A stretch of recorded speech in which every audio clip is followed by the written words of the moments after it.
man. Detroit versus everybody, man. Detroit, we rep the hardest, man. We gain the hardest. You know what it is, man. Detroit, CJ, holla at your boy when we get home. Don't forget to check out our sponsor, The Health Blaze, at thehealthblaze.com. 100% all natural products from lotions, soaps, foot soaks, bath bombs, and much, much more. Use the promo code Goodfella1Boxing. Tell them your boy CJ Goodfella sent you. Get 18% off. We out. My bad, but what's going on? Appreciate everybody for tapping in. Let's talk about Terence Crawford picking Shawn Porter and picking Terence Crawford in the Shawn Porter versus Terence Crawford fight. Make sure you guys hit that subscribe button, the like, comment button, share the video. Appreciate the love and support. Shout out to Welterweight Boxing Playlist. Boxing News Playlist still waking up. Man, appreciate y'all, man. But yeah, man, he said if they brawl for 12 rounds, he picking Porter. Okay, if Terence go out there and box, he picking Shawn. In my opinion, I'm picking Terence Crawford anyway. Because it ain't like Terence Crawford don't brawl in the majority of his fights.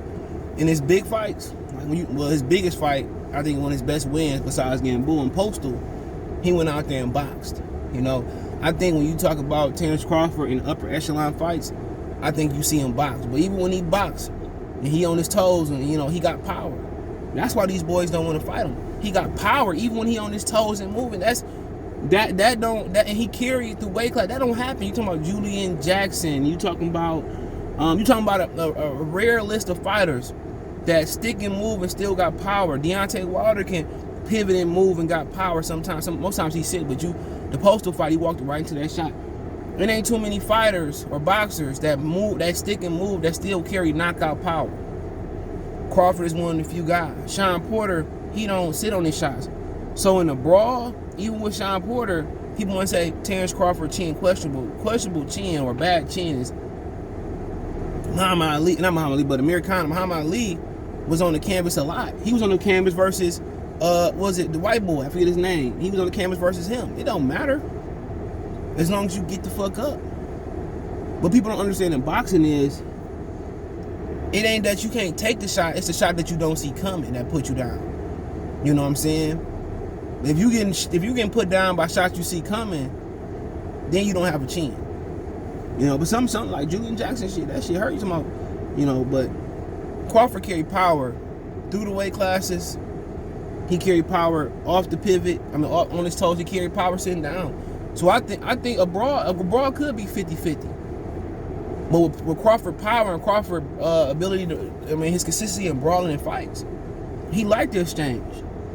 You know what I'm saying? Only person I seen that got a bad chin in recent memory that liked to exchange was fucking Amir Khan. That's the only person I seen.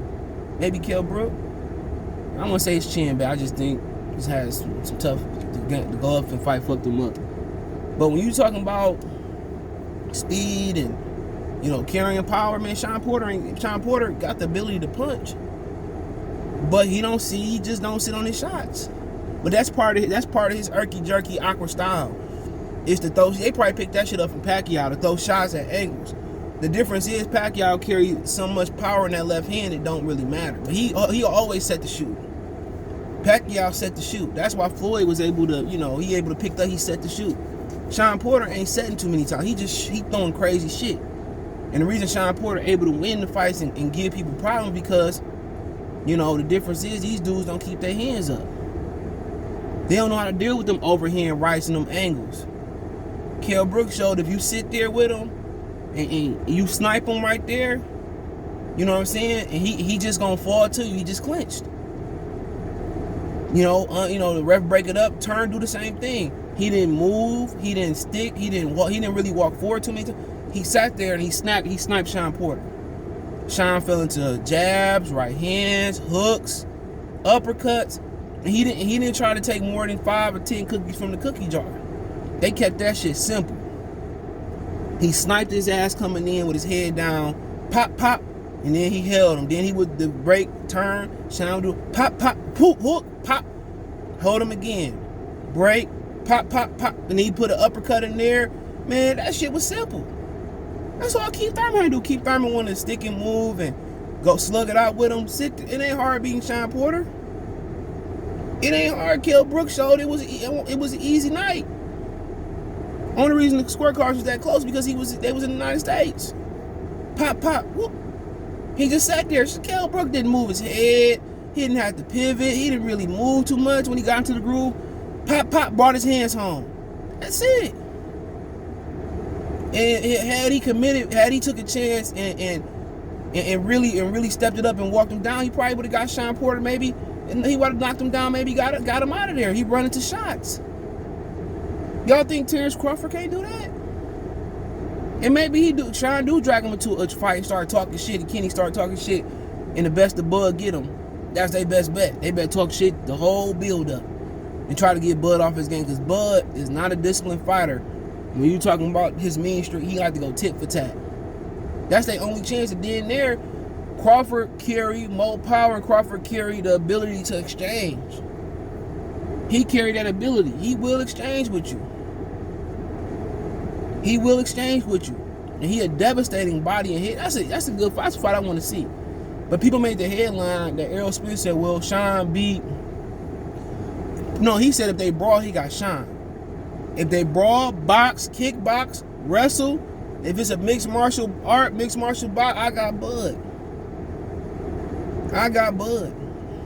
But can I see Shawn Porter winning? Yeah, because Shawn Porter's been competitive with every fight.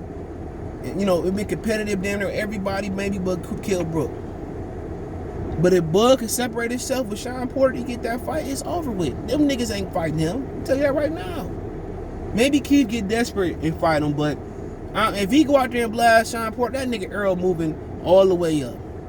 Nothing can stop me. I'm all the way. He going all the way up. He going to the upper room. He going to the 54. And if you can't handle Terence, unless all the 54 more to 60, you gonna have a problem with the thick of the middle of that division. The Lubins, the J-Rocks, the Hurds, the Harrisons, the Fonduras, all of them. You gonna have all the problems in the world with them. The Zoos. You know what I'm saying? You gonna have all the problems in the world. So if you can't beat Terence Crawford, you fear for your life. What they gonna do with Earl at 154 pounds? They're gonna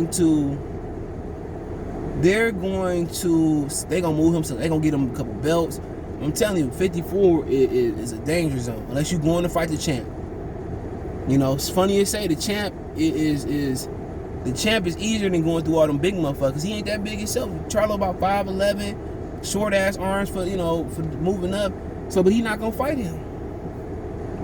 I wish them niggas started beefing so they could fight. That'd be a good fight. I heard Earl put that boy down in the gym. But that's the gym. Charlo could be cutting weight, and the real fight is different. Cause they fighting in 10-ounce gloves now. A real fight, only that quarter. Nope, funky ass nigga. But in the real fight is different. I would like to see that. Wish Charlo started beef with Earl. But that nigga got nothing but good things said about Earl. That's what happened when you put a nigga down. Yeah, but that's a fight I want to see. I pay $100 for that fight. Fuck the undercards. Spence and Charlo. Jermell, hell yeah. All the belts. Hell yeah. But if he don't fight Crawford, he gotta fight Keith Thurman. I'll talk about that later, talking about Earl. But quite frankly, man, I see what Earl's saying. Ain't no hating shit. He went blow for blow with Shawn Porter. He brawled Shawn Porter. Now all you asexual ass niggas out there saying, well, he fought his fight. No, he didn't. You don't go into the ring with everything on the line, with belts on the line, with money on the line, and fight another nigga's fight. Come on. Why didn't he fight Danny Garcia fight? Why didn't he stand there and go toe to toe with Danny Garcia? Come on, man. Like I said before, man, I get tired of these niggas making shit. You ain't watched boxing for 1 year, 2-3 years, man. Everybody got opinions. Shut y'all asses up. Been watching the game since I came out the womb. You know what I'm saying? Most of you niggas get smacked in the street, start running. But yeah, I like that fight, bro. I ain't running. If Bud lose, he lose, but I like that fight. You know, but Shawn overhand left and right, and that's the key. If Terence could defend those shots, bro, you know, and pick Shawn Porter off, he the dangerous motherfucker to beat down. He dangerous. Cause he got hit by that same shot with Felix Verdejo, but he ate it. I mean Felix, excuse me, not him, but Felix, what's my man's name? Felix Diaz. He got hit with those same shots. You know, he got hit with those same shots. So if he keep his hands up this time, and he able to defend and take away Shawn Porter, and how you keep your hands up, that's why you take away them overhand lefts and rights. Yo, keep your hands up, or keep your hands up, chin tuck, step out of range. Or you can jab and disrupt him. It's a lot of ways to take away that shot. Or press him backwards where he can't step into the shot. So, but hey, let me know what you guys think. Don't forget to check out the welterweight boxing playlist, the boxing news playlist. Don't forget me on Twitter, Facebook, Instagram, all my social media links description. Fastest way to reach me is Twitter, then Facebook, then Instagram. If you want to advertise your business on the channel, video request, chop it up, whatever it may be. My line always open. Facebook group link in the description as well too. You can join that. Want to make a financial donation? Cash App CJ Good 313. That's the description. PayPal link there as well too. That's how to donate. Share the video. Peace. Belief about no, I'm on the phone. You on the phone? Yeah. You looking at my baby? No, I ain't looking at right? No, I'm good. You sure? Yeah, I'm good. All right, man. Next time we come outside, don't be staring and shit like that. I don't like that. I wasn't looking at him. All right, appreciate everybody for supporting the channel, man. Everybody that been here since day one. But if you want to continue to support the channel, you want to continue seeing me go to these fights, man, I appreciate if you do donate to the channel. Now you have several ways to donate, and you can like the channel, you can share the channel, you can subscribe to the channel. Most of you guys do that on everything. But financially, if I'm gonna go to Wilder Fury, Spence Pacquiao, and all the big fights, and I'm only entertaining going to the big, I'm only interested in going to the big fights, I'm gonna need you guys' support. You can reach me on Twitter, Facebook, Instagram, anytime for any advice, or you want to advertise your business on the channel. It's another way you help support the channel. I do want to work with businesses and all that. But if you want to make a donation, Cash App is CJ Good 313. That's in the description. PayPal link is in the description as well too. Appreciate it. Peace.